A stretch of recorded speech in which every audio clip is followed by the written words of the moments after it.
اعوذ باللہ من الشیطان الرجیم بسم اللہ الرحمن الرحیم لتبلون، البتہ تحقیق تم ضرور بالضرور آزمائے جاؤ گے، فی اموالکم اپنے مالوں میں، وانفسکم اور اپنی جانوں میں، ولتسمعن اور دوسری بات کہ تم ضرور بالضرور سنو گے، من الذین ان لوگوں سے، اوت الکتاب جن کو کتاب دی گئی، من قبلکم تم سے پہلے، یعنی تم سے پہلے جو دو گروہ گزرے ہیں اہل کتاب، یہودی اور عیسائی، ان سے بھی، اور من الذین اشرکوا ان لوگوں سے بھی تم ضرور بالضرور سنو گے جنہوں نے شرک کیا مشرکین سے، اذن کثیرہ بہت سی تکلیف دہ باتیں، وَإِن تَصْبِرُوا اگر تم صبر کرو گے، وَتَتَّقُوا اور تقوی کی راہ پر قائم رہو گے، تقوی اختیار کرو گے، تو فَإِنَّ ذَلِكَ مِنْ عَزْمِ الْأُمُورِ بے شک یہ مقصودی کاموں میں سے ہے، یہ کاموں کے عزم میں سے ہے۔ سورہ آل عمران سپارہ نمبر 4 آیت نمبر 186 آپ کے سامنے تلاوت ہوئی ہے، آپ نے ترجمہ سماعت فرمایا۔ اس آیت کا درس کا پہلا حصہ کل گزر چکا ہے کہ لَتُبْلَوُنَّ فِي أَمْوَالِكُمْ وَأَنفُسِكُمْ کہ تم اپنے مالوں اور جانوں کے ذریعے ضرور بالضرور آزمائے جاؤ گے، اور اس کی تفصیل کل گزری ہے کہ حضور علیہ الصلوۃ والسلام کا پاک ارشاد ہے کہ یبتلی الرجل علی قدر دینہ، انسان اپنے دین کے مرتبے اور مقدار کے مطابق آزمایا جاتا ہے، جتنا جس کا ایمان مضبوط ہوگا، جتنا دین پر زیادہ چلنے والا ہوگا، اور سب سے زیادہ انبیاء کو آزمایا گیا، اور پھر انبیاء میں سے حضور نے فرمایا سب سے زیادہ اس دین کے لیے تکلیفیں، ہجرتیں، پریشانیاں مجھے دی گئی۔ تو یعنی جتنا بھی آدمی دین پر پختہ ہوگا، جتنا اس کا مرتبہ اور قدر ہوگی، اتنا ہی اس کو آزمایا جائے گا۔ اور یہ صحابہ پر کیا کیا آزمائشیں آئیں اور کس طرح ایمان والوں پر آزمائشیں آتی ہیں، تو یہ تفصیل کل کے درس میں گزر چکی ہے۔ آج اس آیت کا جو دوسرا حصہ ہے کہ وَلَتَسْمَعُنَّ، اللہ کہتے ہیں تم ضرور بالضرور سنو گے۔ یا اللہ کس سے سنیں گے؟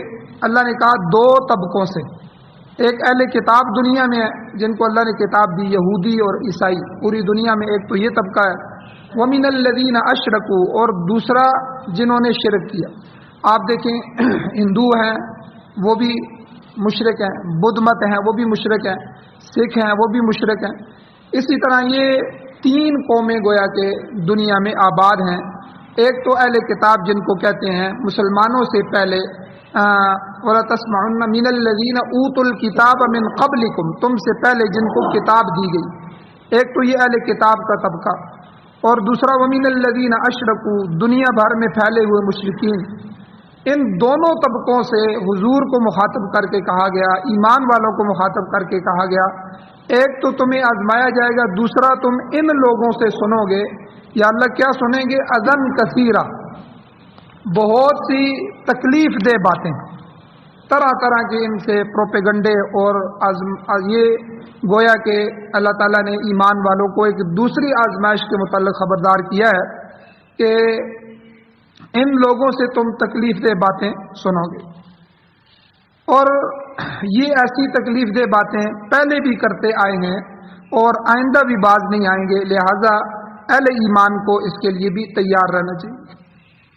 نمبر ایک، مشرکین مکہ، ان کے متعلق مکی صورتوں میں، جو قرآن پاک کی مکی اور مدنی سنتے ہیں، مکی صورتوں میں آپ جگہ جگہ پڑھتے ہیں کہ مشرکین جو تھے وہ قرآن پاک کے متعلق، پیغمبر خدا صلی اللہ علیہ وسلم کے متعلق اور اہل ایمان کے متعلق کیا وہ طرح طرح کی اور بری طرح کی زبان استعمال کرتے تھے، اور اس وقت سے لے کر یہ اذیت ناک سلسلہ آج تک اسی طرح جاری ہے۔ تو مشرکین کو دنیا میں جہاں کہیں بھی غلبہ حاصل ہوتا ہے یا انہیں موقع ملتا ہے تو وہ اہل ایمان کو ذلیل کرنے سے باز نہیں آتے۔ باقی رہے اہل کتاب یہود و نصارہ، تو ان کے متعلق آپ جانتے ہیں کہ ہجرت کے وقت مدینے کے گرد و نواح میں، ارد گرد میں جو یہودی آباد تھے، انہوں نے اہل اسلام کے متعلق کیا کیا شوشے چھوڑے اور نئے نئے مسلمانوں پر کس طرح عرصہ حیات ان کی زندگی کو تنگ کرنے کی کوشش کی۔ چند ایک مثالیں ہیں۔ نمبر 1، کعب بن اشرف۔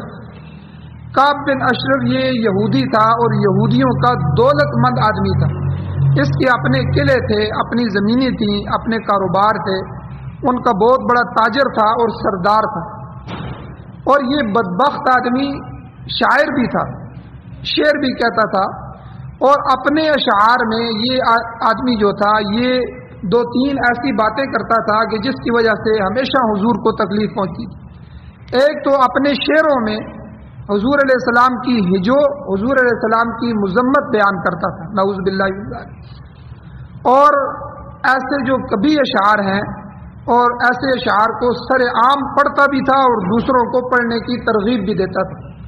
اپنے پیسے خرچ کرتا تھا کہ لوگوں یہ میں جو شعر کہہ رہا ہوں مسلمانوں کے نبی کے بارے میں جو ان کی مذمت کر رہا ہوں، یہ تم جو ہے ہر جگہ پڑھو۔ تو یہ لعین آدمی دوسرا کام یہ کرتا تھا کہ اپنے شعروں میں مسلمان جو پاک دامن عورتیں تھیں اور باعصمت عزت والی عورتیں تھیں، ان کے ساتھ اپنے عشق و محبت کا اظہار کرتا تھا، یعنی شعروں میں۔ تو یہ مسلمانوں کے لیے نہایت تکلیف دہ چیز تھی۔ تو اس لیے اللہ تعالیٰ نے فرمایا کہ اے لوگو، جب ایمان لائے ہو تو ایسے یہودیوں سے بھی، اہل کتاب سے بھی اور مشرکین سے ایسی تکلیف دہ باتیں تمہیں پیش آئیں۔ تو بہرحال بدر کے موقع پہ جب مشرکین آئے اور جنگ بدر ہوئی، اس میں اللہ تعالیٰ نے مسلمانوں کو اور حضور کو کامیاب فرمایا اور مشرکین کو ذلت ناک شکست ہوئی۔ ان کے 70 سردار مارے گئے، ابو جہل بھی مارا گیا اور 70 قید ہو گئے۔ تو یہ انتہائی ذلت تھی۔ اب یہ بدبخت آدمی کعب بن اشرف جو ہے، جب یہ لوگ واپس مکہ پہنچے تو یہ بدبخت بھی مدینے سے ادھر مکہ چلا گیا۔ تو اہل مکہ کے پاس پہنچ کے مسلمانوں کے خلاف ان کو حملہ کرنے پر اکسایا کہ دیکھو تم بھاگ کے آ گئے ہو، دوبارہ تیار ہو جاؤ، جو کچھ مجھ سے ہو سکا میں تمہاری مدد کروں گا اور جو کچھ ہم سے ہو سکا ہم تمہارے ساتھ ہیں، تم ان مسلمانوں کو کچل دو، اس پر حملہ کرو، انہوں نے تمہارے سرداروں کو مار دیا۔ تو یعنی یہ اس طرح کی بدبختیاں کرتے ہیں۔ اور اس کا یہ بھی عقیدہ تھا اور یہ کہتا تھا کہ مسلمانوں کا دین اور مشرکین کا دین، تو مشرکین کا دین بہتر ہے مسلمانوں کے دین سے۔ اور اس کے علاوہ جو معاہدہ یہودیوں کے ساتھ حضور علیہ الصلوۃ والسلام کا ہوا تھا، اس معاہدے کی بھی اس نے خلاف ورزی کی تھی۔ تو یہ ساری باتیں یہ بدبخت آدمی کرتا تھا۔ تو آخر میں حضور علیہ الصلوۃ والسلام نے حکم دیا تھا مسلمانوں کو کہ کون آدمی ہے جو اس بدبخت کو قتل کرے اور ہمیں اس کی باتوں سے، اذیتناک باتوں سے نجات دلائے۔ تو بہرحال پھر مسلمانوں کے ہاتھوں یہ قتل ہوا۔ ایک لمبا واقعہ ہے کہ کس طرح اس کو قتل کیا گیا۔ تو یہ بدبخت اس طرح کی تکلیف دہ باتیں کہتے تھے۔ اور اس کے علاوہ بعض دوسرے یہودی بھی نبی کریم صلی اللہ علیہ وسلم کے جانی دشمن بن گئے۔ چنانچہ آپ اندازہ لگائیں کہ خیبر کے یہودیوں نے حضور علیہ السلام کو وہاں بلایا اور بلا کر تو حضور چلے جاتے تھے کہ بھئی یہ معاہدہ کر رہے ہیں، ہو سکتا ہے ان کے ساتھ ان کو ہدایت نصیب ہو جائے۔ تو جب دعوت کی تو دعوت میں پھر کھانے میں زہر ملا کر حضور صلی اللہ علیہ وسلم کو شہید کرنے کی ناکام کوشش کی۔ اور اس کے علاوہ بعض دیگر سازشیں بھی انہوں نے کی جو آج تک جاری ہیں۔ آپ اندازہ لگائیں، امیر شکیب ارسلان رحمہ اللہ، یہ بہت بڑے ایک آدمی گزرے ہیں، شام کے یہ رئیس تھے اور عالم تھے۔ ترکی جو خلافت ہے اس خلافت میں یہ عہدیدار رہے ہیں، اور پہلی جنگ عظیم جو ہوئی ہے اس میں اسپتالوں کے انچارج تھے۔ تو آپ نے طرابلس کی جو لڑائی تھی اس میں بھی بطور مجاہد کے شرکت کی ہے، اور دوسری جنگ عظیم میں بھی انگریزوں کا مقابلہ کرتے رہے۔ تو انگریزوں نے شام پر قبضہ کر کے ان کو جلاوطن کر دیا تھا۔ تو آپ نے 20 سال تک یورپ میں جلاوطنی کی زندگی گزاری، اور 1946 میں یہ فوت ہوئے۔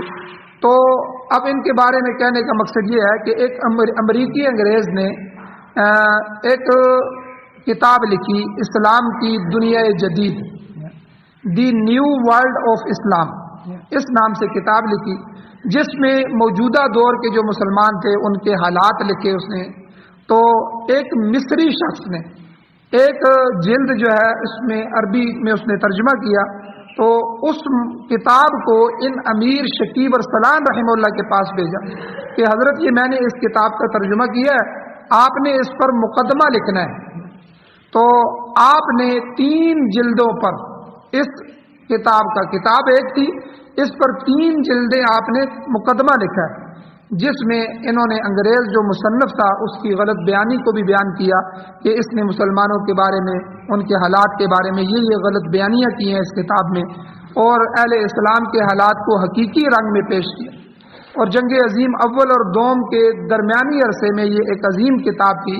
تو بہرحال کہنے کا مقصد یہ ہے، یہ امیر شکیب ارسلان یہ اپنی اس کتاب میں لکھتے ہیں کہ یورپ اور امریکہ کے عیسائیوں نے قرآن کریم کے خلاف اور پیغمبر خدا حضور نبی کریم صلی اللہ علیہ وسلم کے خلاف جو ہے تقریباً 6 لاکھ کتابیں شائع کی۔ آپ اندازہ کریں کہ یہ اسلام کے کتنے بڑے دشمن ہیں، کتنی بڑی تکلیف دینے والے ہیں۔ تو اہل کتاب کی طرف سے بھی مسلمانوں کی دل آزاری جو ہے وہ اسی طرح ہوتی رہی ہے۔ اور اسی طرح ایک اور واقعہ کہ جرمنی کا ایک آدمی تھا، نولڈک اس کا نام تھا، یہ ایسا بدبخت آدمی تھا کہ اس نے اپنی ایک کتاب لکھی، اس میں یہ لکھا کہ نعوذ باللہ محمد صلی اللہ علیہ وسلم پر مرغی کے دوڑے پڑتے تھے، اور ان دوروں کے درمیان میں جو کچھ وہ بڑبڑاتے تھے تو اسے قرآن کا نام دیا گیا، الیاذ باللہ۔ تو آپ دیکھیں جو کچھ ان لوگوں سے ہو سکا انہوں نے اسلام کے خلاف جو ہے لکھا اور بولا، اور دین کو بدنام کرنے کا کوئی موقع نہیں چھوڑا۔ یہودی تو ازلی ابدی سازشی لوگ ہیں، اسلام کے خلاف انہوں نے امریکہ کو، جرمنی کو، فرانس کو، ان سب انگریزوں کو بھی شامل کر لیا، بلکہ اب یہودی خود پس منظر ہو کے پیچھے اور رہ کر دوسروں کے ہاتھ سے اپنی خباثت کا اظہار کرتے ہیں۔ تو یہ سب اہل اسلام کی دل آزاری کی باتیں۔ اور اسی طرح ہندوستان کا جب دور تھا، انگریز ہندوستان میں تھا، تو اس دور اقتدار میں ایک انگریز نے نعوذ باللہ اپنے کتے کا نام احمد رکھا۔ آپ اندازہ لگائیں، اس پر پھر مسلمانوں نے پوری دنیا میں احتجاج کیا، تو پھر اس نے معافی مانگی کہ مجھے علم نہیں تھا کہ میں اس قدر گنونے فعل کا ارتکاب کر رہا ہوں، اس لیے میں مسلمانوں سے معافی مانگتا ہوں۔ تو یعنی یہ اس طرح کی بدبختی کی باتیں۔ بعض اوقات یہ بدبخت جو ہیں حضور نبی کریم صلی اللہ علیہ وسلم کی اور صحابہ کرام کی تصویریں شائع کرتے ہیں اور کارٹون بناتے ہیں، ان پر فلمیں بناتے ہیں۔ آپ اندازہ لگائیں، ابھی یہ پیچھے جو 8-10 سال ہیں، یہ ہماری کتنی دل آزاری کی ہے ان یورپ والوں نے۔ بار بار جو ہے کارٹونسٹ جو تھے ان کو بلایا گیا، اور نعوذ باللہ طرح طرح کی گندی اور بدبخت قسم کی تصویریں انہوں نے جو ہے پیغمبر صلی اللہ علیہ وسلم کی شائع کی۔ کتنے مسلمانوں نے پوری دنیا میں احتجاج کی۔ تو یہ، اور اسی طرح جو ہے پچھلے زمانے میں ابھی چند سال پہلے کی بات ہے کہ کپڑوں پر انہوں نے قرآن پاک کی آیتیں شائع کی، اور اس طرح انہوں نے تذلیل کا پہلو نکالا، اور پھر کپڑے میں ایسی قمیضیں تیاری کی کہ جب آدمی بیٹھتا ہے تو بیٹھنے پر آیت الکرسی جو ہے وہ آدمی کی پشت کے نیچے آ جائے۔ تو اس قسم کے ملبوسات یہودیوں نے امریکہ اور کینیڈا سے تیار کروا کے بھیجے تاکہ اسلام اور اہل اسلام کی تذلیل ہو۔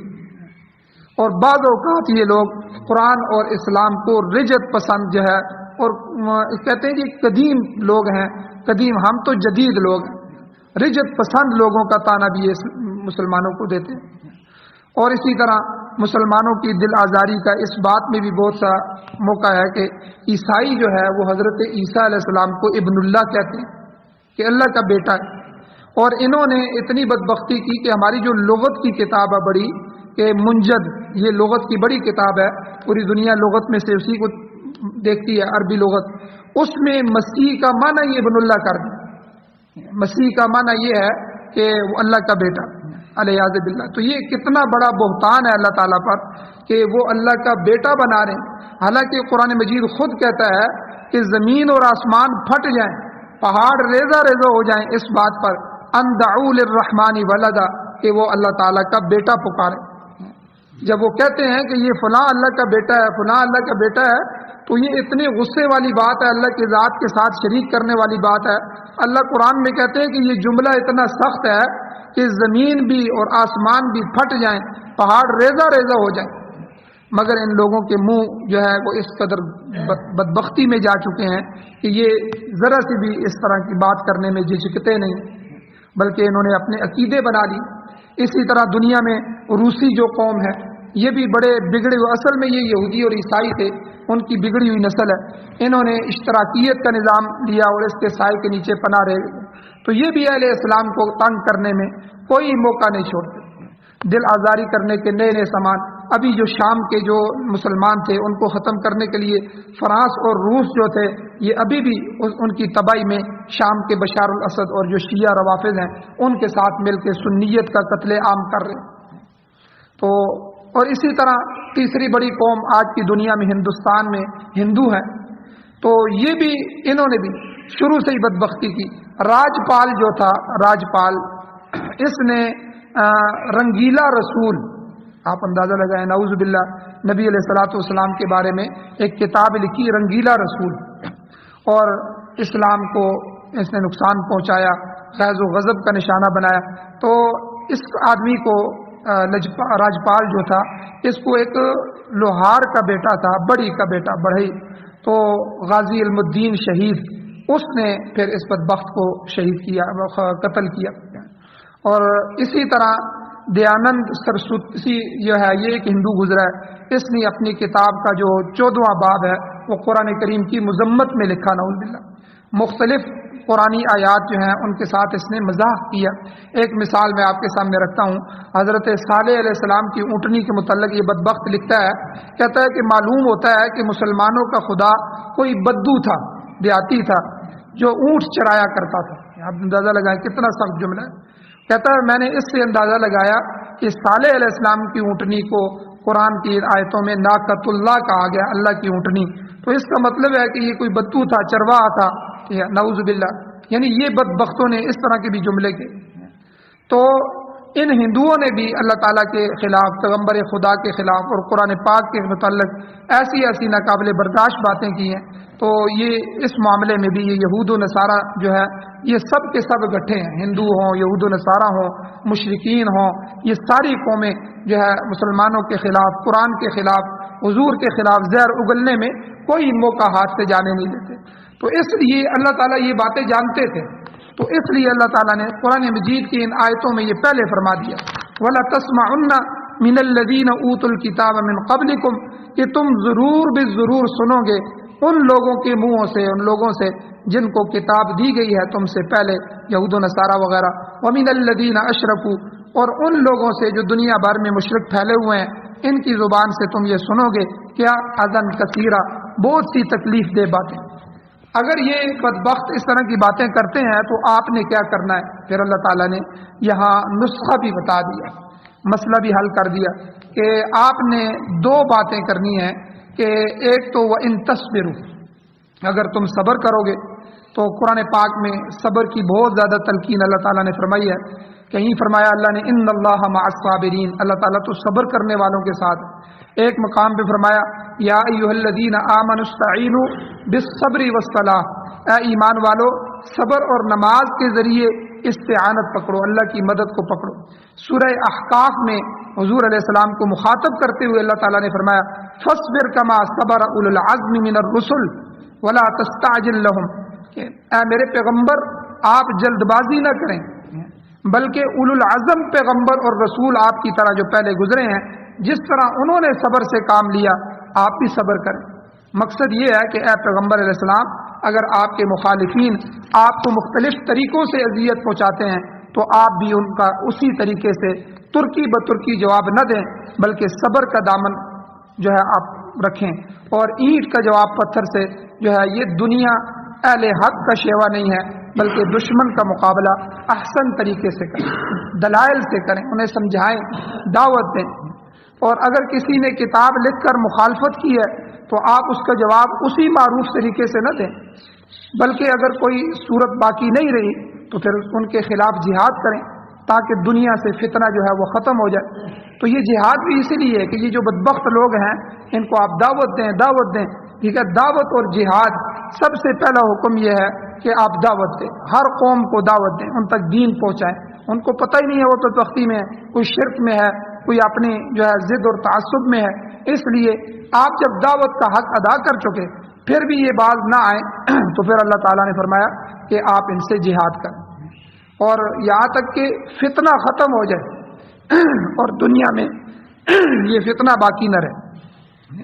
تو پہلا اصول اللہ تعالیٰ نے جو ہے ان کے مشتعل انگیزی کے خلاف، ان باتوں کے خلاف اللہ تعالیٰ نے بتایا کہ آپ صبر کریں. اور دوسرا علاج اللہ نے کیا فرمایا؟ وَتَتَّقُوا، کہ ایسی ہی اذیت ناک باتوں کا دوسرا علاج یہ ہے کہ تم تقوی کی راہ اختیار کرو. اللہ تعالیٰ نے تقوی کی بار بار تاکید فرمائی ہے.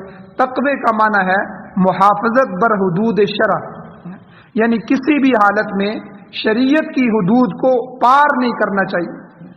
گالی کا جواب گالی سے نہیں دینا چاہیے. یہ ان قوموں کا مزاج ہے کہ وہ گالی دیتے ہیں، مسلمان کو گالی دینے کی اجازت نہیں. بےہودگی کا جواب بےہودگی سے نہیں کرنا چاہیے کہ بھائی وہ بےہودگی کر رہا ہے تو آپ کے لیے اجازت نہیں ہے. بلکہ جو ہے تقوی کا تقاضا یہ ہے کہ برائی کا جواب اچھائی سے دے.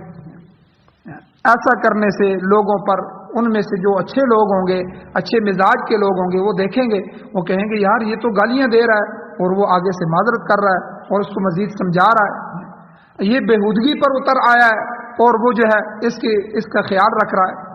تو ایسے لوگوں، تمہارے اخلاق اور صبر سے مخالفین کے دل کمزور ہو جائیں گے اور جلد ہی ہے میرے پیغمبر آپ مغلوب ہو جائیں گے.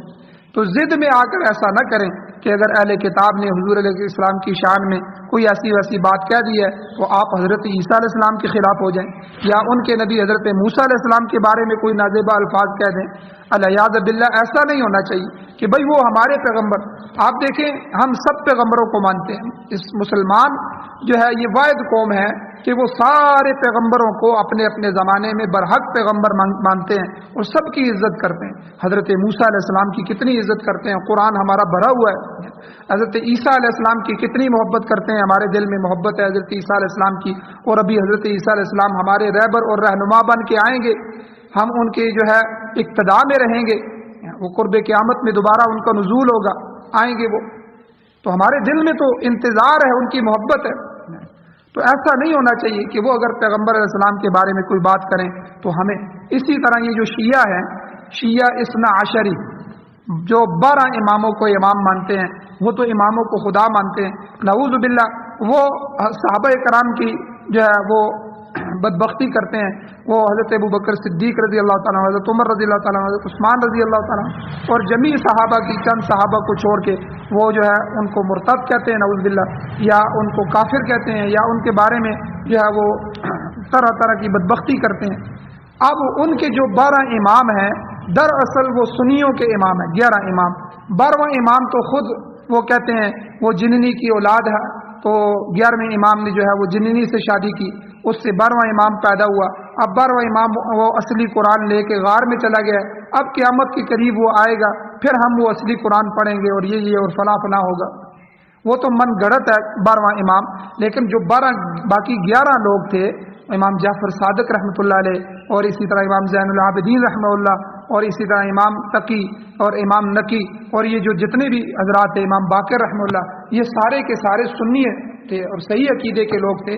ان بدبختوں نے اہل بیت کی اس نسل کو جو ہے اپنا امام مان کے ان کے بارے میں غلط پروپیگنڈے کیے، غلط روایات ان سے گھڑی.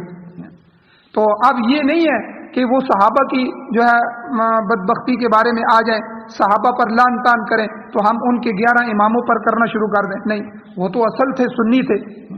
اس لیے جو ہے اللہ تعالیٰ نے یہ فرمایا، پیغمبر علیہ السلام کو اور صحابہ کو یہ سمجھایا کہ اگر وہ یہود و نصارہ حضور علیہ السلام کی شان میں کوئی گستاخی کرتے ہیں تو اس میں آپ نے صبر کرنا ہے اور تقوی اختیار کرنا ہے کہ آپ نے حضرت عیسیٰ علیہ السلام یا حضرت موسیٰ علیہ السلام کے بارے میں کوئی نازیبہ الفاظ نہیں کہنے، تو بلکہ وہ تو اللہ کے بھیجے ہوئے رسول تھے اور آسمانی کتابیں ان پر آئی تھیں، اور اپنے زمانے میں وہ لوگ اصل لوگ تھے اور وہی جنتی تھے. یہ تو بعد میں جب اسلام آیا، حضور تشریف لائے، پھر پہلی ساری کتابیں، سارے دین منسوخ ہو گئے. اب قیامت تک حضور علیہ السلام کا دین چلے گا، لیکن آپ نے ان لوگوں کی جو ہے وہ اس طرح جو ہے ان پہلے پیغمبروں کی گستاخی نہیں کرنی. آخر میں اللہ تعالیٰ نے مقصودی بات فرمائی کہ دیکھو اگر تم صبر کرو گے اور تقوی کا دامن اختیار کرو گے تو کیا ہے فَإِنَّ ذَلِكَ مِنْ عَزْمِ الْأُمُورِ، یہ مقصودی امور ہیں، یعنی ایسا ہی ہونا چاہیے۔ شاہ ولی اللہ محدث دہلوی رحمۃ اللہ علیہ اس کا ترجمہ کرتے ہیں ای از کا کار ہائے مقصود است، یعنی فارسی میں انہوں نے ترجمہ کیا یہ چیزیں ایسے کاموں میں سے ہے جن پر پختہ عزم ہونا چاہیے، یعنی ایک مسلمان کے لیے لازم اور ضروری ہے کہ وہ اللہ تعالیٰ کے احکام اور فرامین جو ہیں ان کو دل اور جان سے قبول کرے۔ فرمایا صبر اور تقوی انہی عزم بالجزم امور میں سے ہیں، انہی پختہ امور میں سے۔ اس لیے اللہ تعالیٰ نے ان آیات میں یہ دو چیزیں بیان کر دیں، ایک تو تمہاری آزمائش ہوگی، آزمایا جائے گا، تکلیف آ جائے تو تم نے وویلا نہیں کرنا بلکہ جو ہے اس پر بھی صبر کرنا ہے۔ دوسرا یہ مشرکین اور دنیا بھر کے کافر اور دنیا بھر کے یہود و نصارہ یہ شروع سے ہی اسلام اور حضور کے خلاف پروپیگنڈے اور باتیں تکلیف دہ امور کرتے رہے ہیں، اس لیے تم نے تصبروا وتتقوا صبر کرنا ہے اور تقوی اختیار کرنا ہے۔ اللہ تعالیٰ سے دعا ہے اللہ ہمیں عمل کی توفیق عطا فرمائے، آمین۔ الحمدللہ رب العالمین والعاقبۃ للمتقین والصلاۃ والسلام علی رسولہ النبی الأمی الکریم۔ یا اللہ ہماری کمیوں کوتاہیوں کو معاف فرمائیے، درگزر فرمائیے، صغیرہ کبیرہ گناہوں کو معاف فرمائیے۔ یا اللہ قرآن و سنت کو پڑھنے، سننے، سمجھنے، اس پر عمل کرنے کی توفیق عطا فرمائیے۔ یا اللہ پاکستان سمیت پوری دنیا میں قرآن و سنت کا نظام ہمیں نصیب فرمائیے، امارت اسلامیہ شریعہ خلافت راشدہ کا قیام نصیب فرمائیے۔ یا اللہ جو حضرات پریشان حال ہیں ان کی پریشانیوں کو دور فرمائیے، جو بیمار ہیں ان کو شفا عطا فرمائیے، جو ایمان کی حالت سے اس دنیا کو چھوڑ چکے ہیں، اس دنیا سے جا چکے ہیں، یا اللہ ان سب کی بخشش فرمائیے۔ صلی اللہ تعالی علی خیر خلقہ محمد وآلہ وصحبہ اجمعین برحمتک یا ارحم الراحمین۔